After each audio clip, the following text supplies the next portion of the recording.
your book, Work, Mate, Marry, Love, How Machines Shape Our Human Destiny, you examine how machines reshape not just connection, but behavior itself.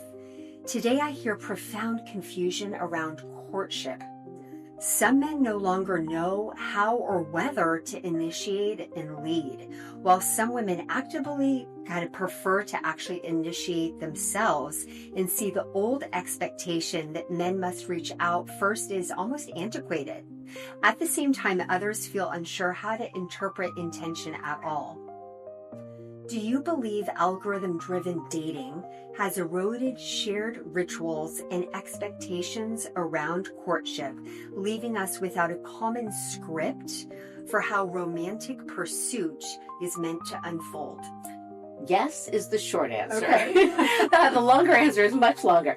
I think this is a situation which, social scientists would say is overdetermined. There's lots of things happening at once. So even though I tend to always look at technology as the most important driver, I think this does have a lot of technology in its space. I think there's also other things. Right. So I think, yes, the generation coming of age, their courtship rituals are swipe left, swipe right. Right. So we can't quite blame them for not learning how to, call a girl fumblingly on the phone.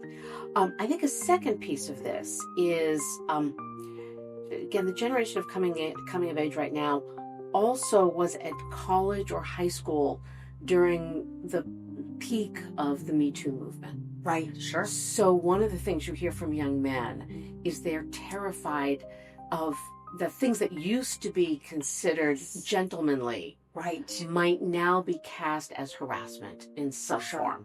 And I think, and I hear this all the time, there's like, I don't want to ask a girl out. I don't want to say she looks pretty. This is calming down now.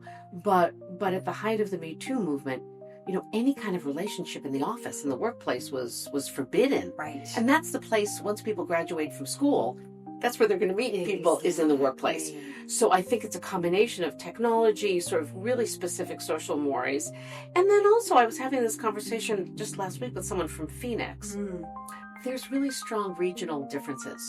So he was saying in Phoenix, it's totally fine for a man to open a door for a woman or to say, he likes her dress. But he said in Boston or San Francisco, wouldn't dream of it. Oh, so there's really interesting sort of subcultures even within the U.S. That is fascinating. Well, I know in Silicon Valley, I have a lot of men that tell me they are terrified to, as you said, look at a woman, God forbid, compliment her, just from that, being very scared, still with the residual kind of effect of the Me Too movement. So it's definitely something that is pervasive.